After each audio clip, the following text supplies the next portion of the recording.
Al-Qaeda still heavily embedded within Taliban in Afghanistan. UN official warns Al-Qaeda is still heavily embedded within the Taliban in Afghanistan, in spite of a historic US-Taliban agreement earlier this year, a senior United Nations official has told the BBC.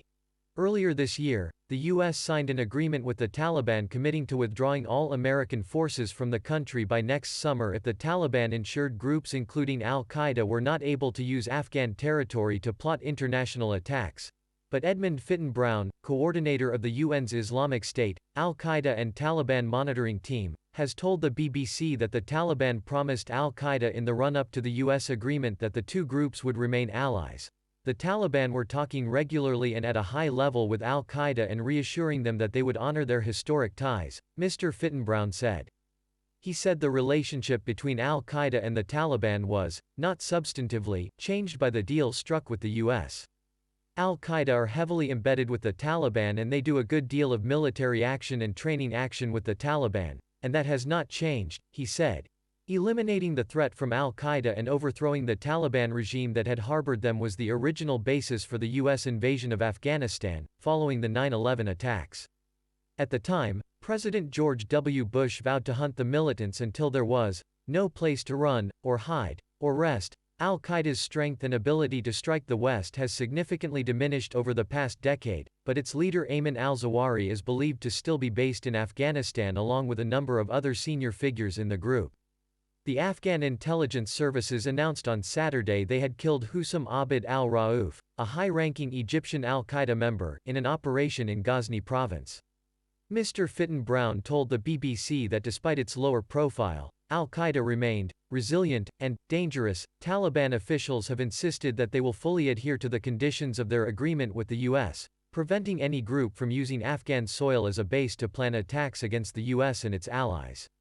The insurgents say they aim only to implement an Islamic government within Afghanistan, and will not pose a threat to any other country. The Taliban has also highlighted its fight against Islamic State group militants as an example of its commitment against other extremists. But the Taliban regard us as rivals, whereas they have had a close relationship with Al-Qaeda since that group's inception. Mr. Fitton-Brown said he had noted recent reports about the Taliban requiring some Pakistani foreign fighters in Afghanistan to register with them and abide by a code of conduct forbidding attacks outside Afghanistan. Mr. Fitton-Brown said it was not yet clear whether that agreement applied to Al-Qaeda, nor whether it was an irrevocable move toward preventing foreign militants posing a threat internationally from Afghanistan. Surviving a week in Afghanistan, Afghan fears rise as US ends its longest war. The families caught in the crossfire. American officials have been vague when questioned as to whether or not they believe the Taliban is fully complying with its commitments on Al-Qaeda, often suggesting that the information is classified. Ambassador Nathan Sales, coordinator for counterterrorism at the US State Department, told the BBC, "We expect the Taliban to honor the commitments that they made, to end all connections with terrorist organizations in Afghanistan. We intend to continue monitoring the situation very closely to ensure actions are matching words." But with the Afghan conflict mired in a deadly and costly stalemate, President Trump has made clear his desire to bring US troops home as soon as possible. The number has already been reduced to about 4,500, with a further reduction to 2,500 expected by January 2021. One diplomat closely observing the process told the BBC the US withdrawal plans were no longer condition-based, but agenda-based, suggesting President Trump's overriding priority is to end America's longest-ever war. At times, President Trump has appeared out of step with military advisors, recently criticizing defense officials who, he said, want to do nothing but fight wars. Speaking to the BBC, Rahmatullah Andar, a former Taliban commander and now spokesman for the Afghan government's National Security Council, warned of the threat of a resurgence from Al-Qaeda and other global militant groups. The Americans might think the agreement they have signed with the Taliban will sort everything out, he said. But time will prove that's not the case. Taliban officials too have often been vague when asked about their relationship with Al-Qaeda, at times claiming the group no longer has any presence in Afghanistan. Last year, Al-Qaeda in the Indian subcontinent, the regional branch of the group, released a video of an ambush it carried out against Afghan government forces in support of the Taliban. Al-Qaeda members swear allegiance to the emir, or leader, of the Taliban.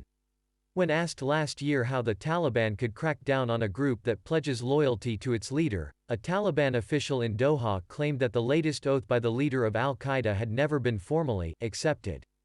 Another former Taliban figure told the BBC that the Pledge of Allegiance could be considered invalid if Al-Qaeda disobeyed Taliban orders to refrain from plotting attacks abroad. How the Taliban's relationship with Al-Qaeda develops could determine the future of the Afghan peace process. The Taliban's commitments on international terrorism are the most tangible demands that need to be met as part of the US-Taliban withdrawal agreement. However, the issue is likely to prove divisive, with Taliban hardliners thought to oppose any measures cutting their links with Al-Qaeda. It is feared the Afghan peace process is in any case losing its momentum. Despite the beginning of long-delayed negotiations between the Taliban and an Afghan government-led delegation last month in Qatar, violence has continued and even intensified in recent weeks. The negotiations have stalled amid attempts to resolve preliminary issues, with major issues such as a ceasefire or power-sharing arrangement yet to be discussed. There are fears that if U.S. troops are withdrawn next year, before an agreement has been reached, the violence could intensify and the Taliban push for a military victory. Mr. Fitton-Brown warned that, were the peace process to fall apart, Al-Qaeda and the Islamic State group could attempt to further exploit ungoverned space in Afghanistan. Both of those groups have an avowed aspiration to pose an international threat, he said.